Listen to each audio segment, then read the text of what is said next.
Okay, hi everyone. I'm here today with John A Fraser, and John and I are colleagues in helping companies enter new markets. And in particular, the focus today of our conversation is about entering the US market and the challenges and the opportunities that come from entering such a big market. I want to turn to John for a moment and ask him to introduce himself because he knows himself better than I do. And so, John, why don't you spend a minute or two to talk about who you are, what you've done, and how your experience is of benefit to companies that are thinking about expanding to a new market, in particular the United States. And then we'll get into some specific questions that I have about just that very topic. Okay, sure, Randy. Hello, everybody. I'm Canadian, brought up in Canada, moved to the United States, where I've had most of my technology transfer career. I've been working with universities and companies, transitioning research results from the laboratory into companies that then turn them into products. I've been doing this for several decades and moved my family from Canada to the United States, did a startup company in North Carolina, ran two technology transfer offices in American universities, now consulting widely through my connections with Autumn, where I was global president a number of years ago, and dealing not only with universities, but also corporations that are taking technologies, developing them into products for their own markets locally. And one exact example I'll give you is this: the Chilean Patent Office in South America asked me to mentor two companies, which they had selected as being amongst the very best Chilean companies based on intellectual property. And I was to mentor and talk to them about increasing sales, but also particularly expanding into markets outside Chile. Naturally, the United States market came up because that's where I'm now located and know quite a bit about it, having transitioned here with the family a number of years ago. So I think the benefits I can bring is I've been dealing with companies, usually companies based on intellectual property of one sort or another. Sometimes it's technology-based intellectual property, helping them understand, first of all, if they're interested in my thoughts on how to grow their business locally, and then prepare themselves to enter into non-local markets. And I've been doing that for a number of years. So that's my background, Randy. And why don't we get into the questions you've got for me? Okay, and then just for clarification, John mentioned he was the global president of Autumn. Autumn is the Association of University Technology Managers, and Autumn is the acronym. Okay, so United States market, huge market. It's the golden, opportunity. Let's set the stage for our conversation today. Does a company actually enter the US market? Does it focus on specific regions? Is there, what region should they think about? So, could you talk to that? Certainly. We've been living here in the United States now roughly 30 years, and I've really come to understand what America is all about. I've traveled widely across the country. The United States is a desirable market for everybody. Why? It's large, lots of consumer and industries, sales, people are willing to gamble and try new products, innovative new products. And having entered the American market is a badge of success for the company that actually does it. So let's talk a little bit more about it. The United States, the continental United States, is a huge country geographically. It spans 4 time zones and 2 more time zones when you add in Alaska and Hawaii. Probably these time zones are quite different from the ones where you are currently located. So just simply facing perhaps even a 5 or 6 hour time zone difference is a bit of a challenge to begin with. In further answer to the question, do you enter the United States? The answer is not really. What you do is you enter into a part of or a region of the United States. And the best way I can describe this is the regions are identified by major cities. So let's say New England, the place that you would look to enter is Boston, and then spread sales out from there. Or say Florida. We used to live in Tallahassee, Florida. It's a very different market than New England. I'll describe the differences in a minute.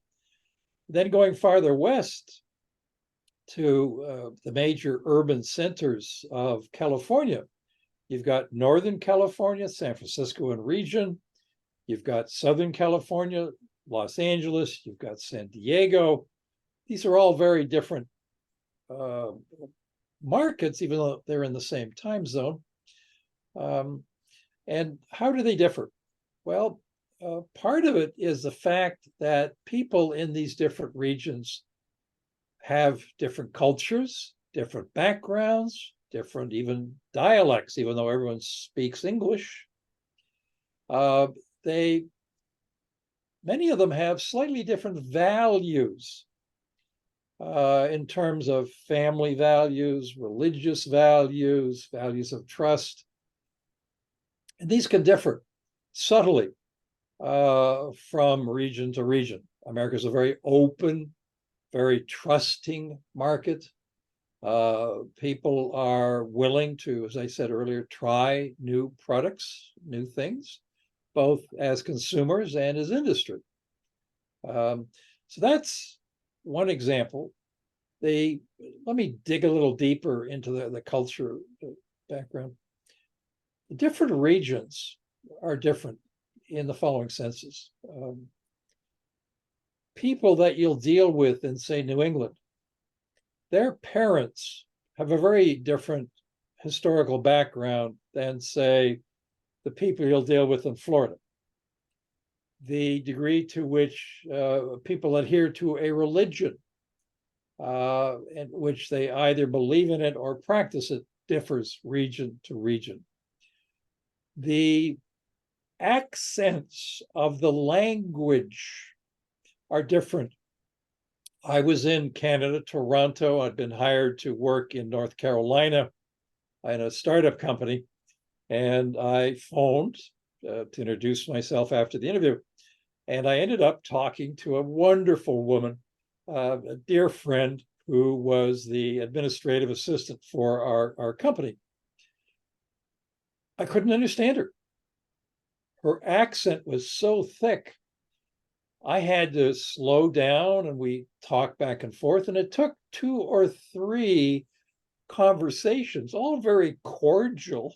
We were laughing at each other, literally in a very friendly manner, but her accent was so thick, it took a while for me to become fluent in it. And that was just North Carolina, never mind the accent in Boston or New York or New Jersey or Texas.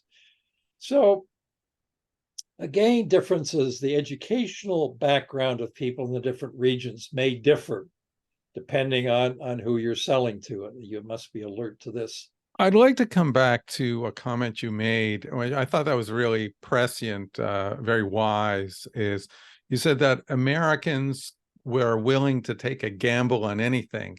There may be, and you might, when encountering Americans, they tend to be optimistic and friendly, and they're willing to try new things.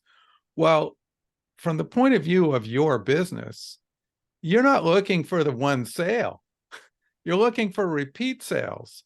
So you don't want to be misled by the fact that, oh, yes, they're willing to do anything to try out your product. If they try out your product and the service, the after sales support is such that they don't understand, the support that they're receiving, then they're going to have a negative view of your product and your company. And so you want to make sure that the quality of the interaction is such that it creates a sort of, the first sale is a wedge into the company so that you could sell more, not it's a one-time experience and you're done. So it's really, to take these ideas around, culture and education, you want to apply them to your particular situation and say, okay, well, how does it move my product or service forward? As opposed to stopping it dead in its tracks. Let me expand on that. And I agree with you. This reemphasizes the idea that in order to enter the quote American market, you have to think about and plan to do that. And there might be different aspects of your action plan depending on whether you want to reach out directly to the consumer who will reach into their pocket and buy your product, or whether you want to reach out to industry and the people that will buy your product are companies. Both very different approaches. And it might well be that in either case, you will decide, I must set up a subsidiary company resident in the United States to service the American market and to deal with either the corporate market or the consumer market. So having a presence is what you have to think about as part of your plan. You might also consider, rather than having a presence initially, you might select a distributor, a partner who would be your presence in America. And you have to plan for that. You have to find somebody who would be interested and already services the market that you're interested in. You then have to evaluate how successful they are. You have to enter into a contract with them. You have to decide what happens if they say they do something, but they don't perform for you. You might ask them to buy a lot of your product up front and then resell it. In other words, they would take the financial risk. Some might be quite willing to do that. Others might insist, no, we'll do it on consignment. You will ship the product at your expense to us in our warehouse. We will then sell it appropriately in the way that we deal with our market that you're interested in, and we'll pay you out of sales actually made. And so the delay between when you ship and when you get cash is something that you have to plan for and count on. So again, it might seem that you're very successful in, say, a market in Germany and are interested in entering the American market and want to use the same techniques to enter the American market. And there's a major hesitation there because I'm telling you, what works in other countries may or probably will not work in the United States. It might work in part of the United States where the culture is very different than your home, very similar to your home market. It might be a diaspora market in, say, Chicago that you are prepared to enter into first, dealing with a lot of your countrymen who have emigrated there. That might be a way as part of your plan that you think through and begin to test that market through customer discovery, finding out who in that market can help you enter the market. then likely you'll have to have either a distributor or your own presence to move forward. So again, doing it on your own, we have had experience with companies that have tried that and failed miserably because they made assumptions that they didn't ask our advice on, spent a lot of money, and then had to pull back and regroup entirely, having lost a lot of money and a lot of time, and quite frankly, lost the good buzz that they might have created about the brand name because all of a sudden they disappeared. Well, yeah, that's a great point. There's, when you make a first impression and then you deliver product or service against it, and the experience does not go well, it's very difficult. As big as the American market is, it's extremely difficult to get that customer back. So when the customer goes, they're usually gone forever. I want to just spend a little bit of time on the planning, because this is something we've seen also is, companies will focus a lot of energy on, say, the US market. Let's say there's a single CEO. CEO decides, oh, okay, that sounds really interesting and exciting. Let's go to the US market, and then begin to neglect the business in the home market. And then also part of the planning needs to be is how to get the board on side for this major move and business development move. The opportunity is immense, but if the funders or the members of the board or both see that this is distracting from the core revenues and the core markets of the business, they may pull back their support. So it's, there's the planning has to be about planning for market development, say in the United States, but also planning how you're going to work with your major stakeholders and funders so that they give you a pretty long runway and a funded runway to be successful. The other thing, and I'd like you to talk about this, John, is not putting aside adequate amount of cash, and in fact, depending on the sales too early to drive the expansion in the United States, because it might take 12 to 18 months before there's any significant cash coming around. And to the other point we discussed is some of the differences. The sales cycles in the United States might be quite different than what you might experience in Europe, for example. So can you talk a little bit, just shed a little more light on this, and how the plan of action, can include educating yourself as to, in a way, dipping your toe in the water without making a huge commitment, and engaging, advisors to help you along the way, so you're not going to make one fatal mistake. It's more a learning exercise. Certainly, Randy. I think the way that we like to approach it is talking to the CEO and then talk about a plan. And bluntly, part of the plan is simultaneously figuring out how to enter a market that is adjacent to your current country first, and simultaneously with planning on entering part of the American market. And entering an adjacent market does several things. It alerts you to differences in regulation and laws, differences of accounting, difference in currencies, you begin to understand difference in customers' attitudes with respect to trust, reliance on brands, and what have you. And say you're in Europe, in a country that is part of the EU,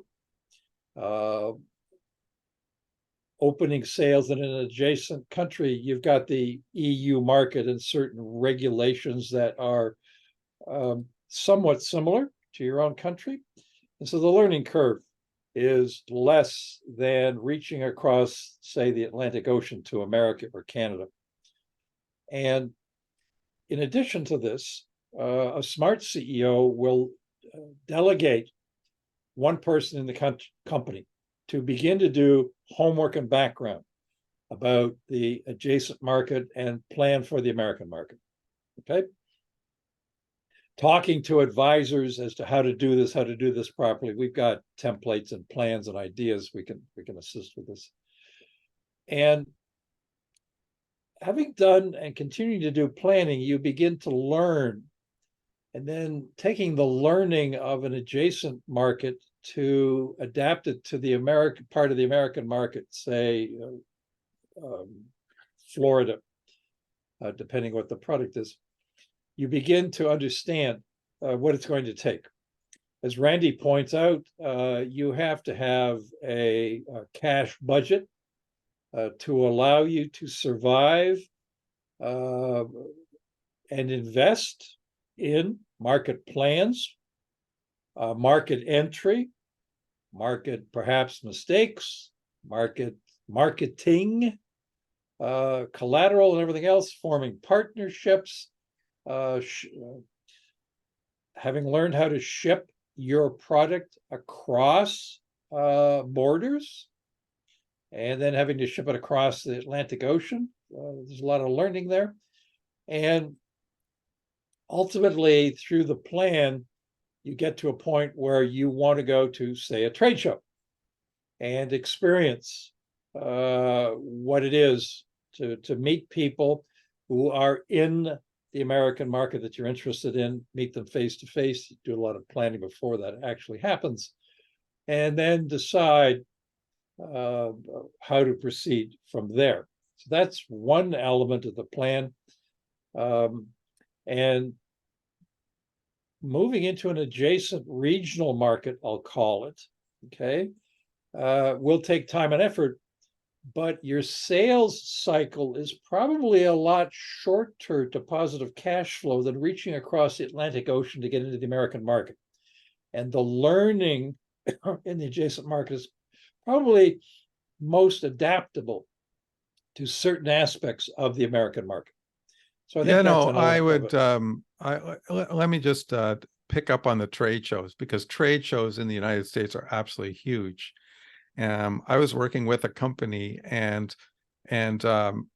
so they came, they brought all their, equipment over, and they had to work through, immigrations and customs, that sort of thing. And then they get to the trade show, and they they didn't even have enough business cards. So it's like, well, I mean, this is like a total rookie mistake, I mean, you're there to give out a ton of business cards. And then on top of that, they had no means to collect the names and the people that were interested. They were only focused on showing their product. Now, in your home country, you may be celebrated for your innovation and your passion, and you created a better widget. But in the United States, nobody cares. In a trade show, everybody is doing the same thing, but they're there to collect relationships with customers or prospects that could turn into customers.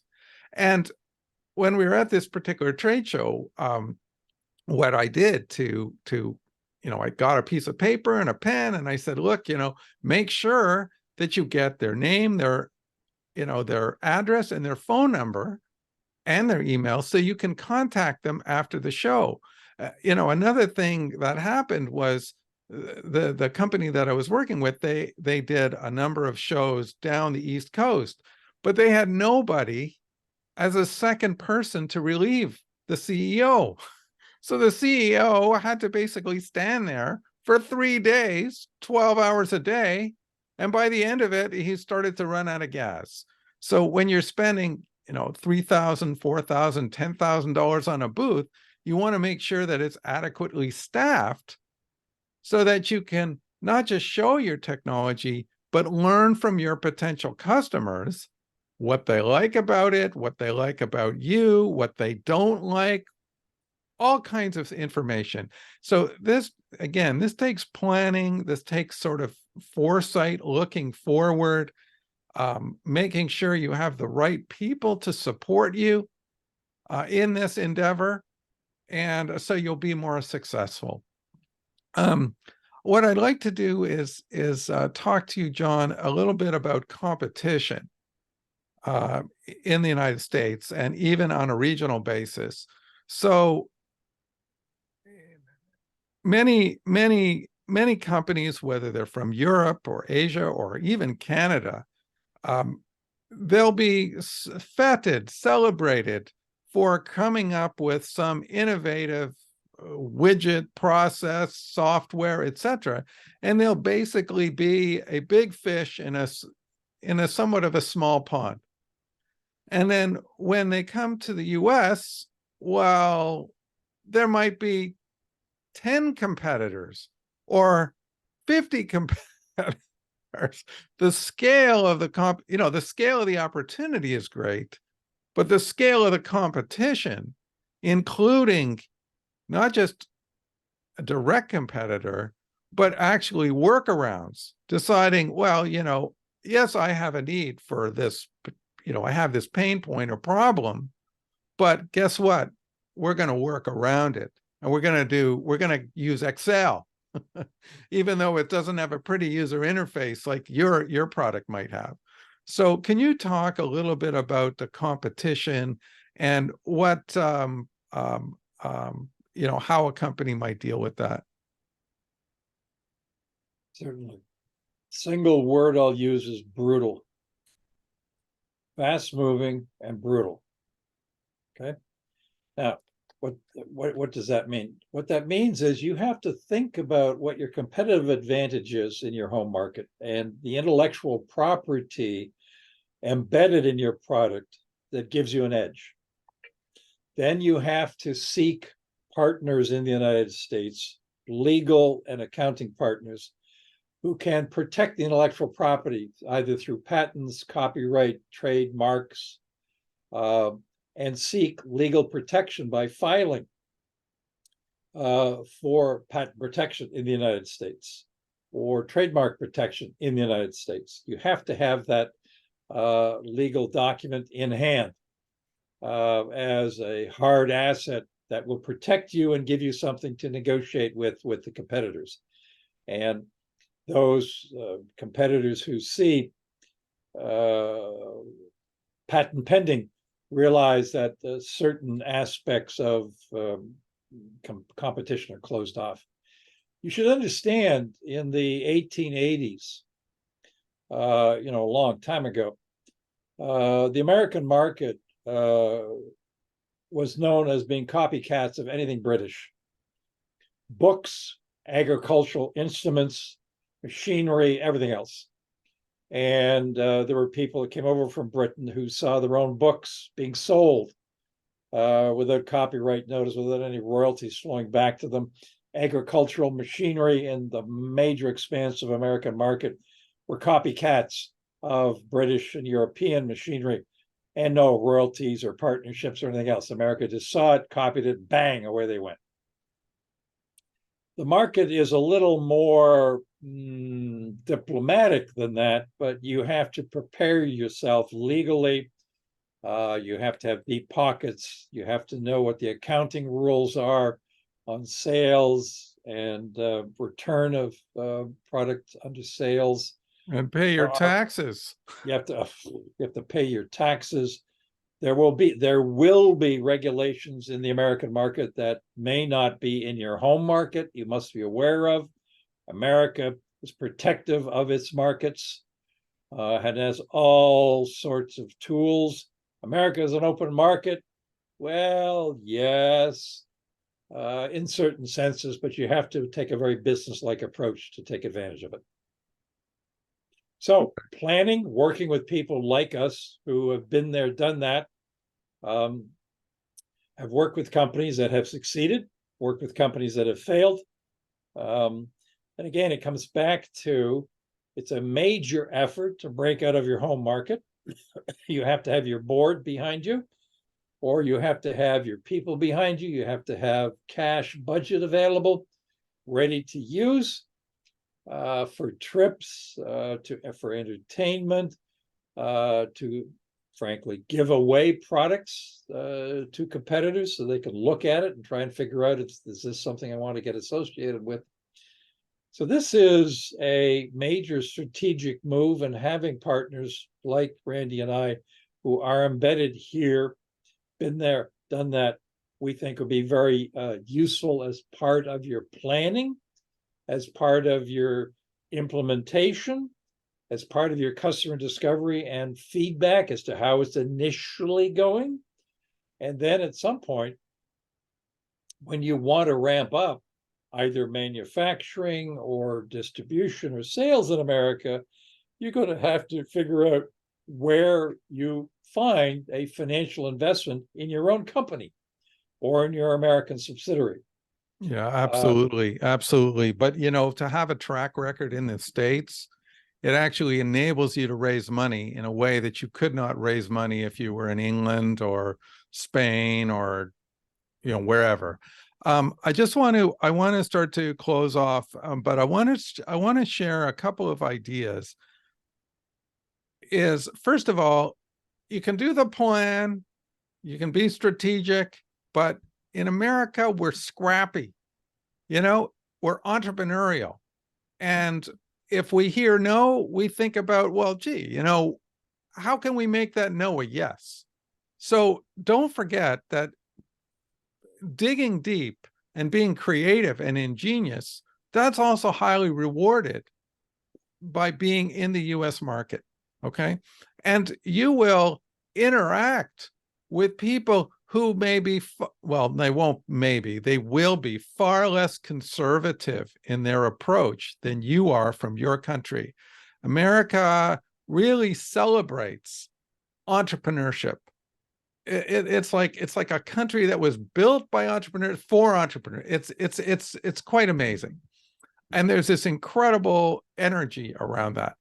I want to just share something with you.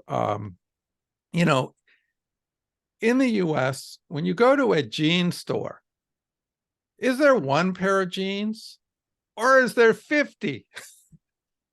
And usually there are 50. There's 10 brands with different brands, different shapes, different body sizes. Now, why is that? It's because companies decided, okay, let's get to know the customer, let's get to know the market, and let's develop products for each slice of the market so we can get more access and penetration. So the thing is that you might have a product, a solution, you're just getting going, or maybe you're more established. By understanding your customer and how they buy and what their sales cycles are and what their customers' preferences are, you need to find those things out so that there is much readier acceptance and more opportunity for your company. And that's available. But it's going to require legwork on both sides of the ocean or in Canada. Use your existing workforce with some guidance to pursue opportunities that are on the table or not yet visible. So, John, any closing thoughts for our time together today? Yes, one very important thing. It's what we've been talking about has been forming a beachhead somewhere in America, an initial footprint. The real issue is expanding from that beachhead into the larger market and sustaining yourself while this is happening, building momentum in America that might be 5 or 6 different time zones from where your headquarters is. So the ability to create the beachhead, one thing, the ability to expand and sustain yourself as you expand into the American market is another area that we can assist you with. And this all is about sustaining, building, and lasting over time to build a market for your product. Okay, that's great. And let me just add the last word here. It's also about creating another story, another chapter to your story, but a story of success that you can tell investors and customers about who you are and what you stand for as an organization. Okay, John, thank you so much for your time today, and we'll talk My again pleasure. soon. My pleasure, Randy. Bye. Bye-bye.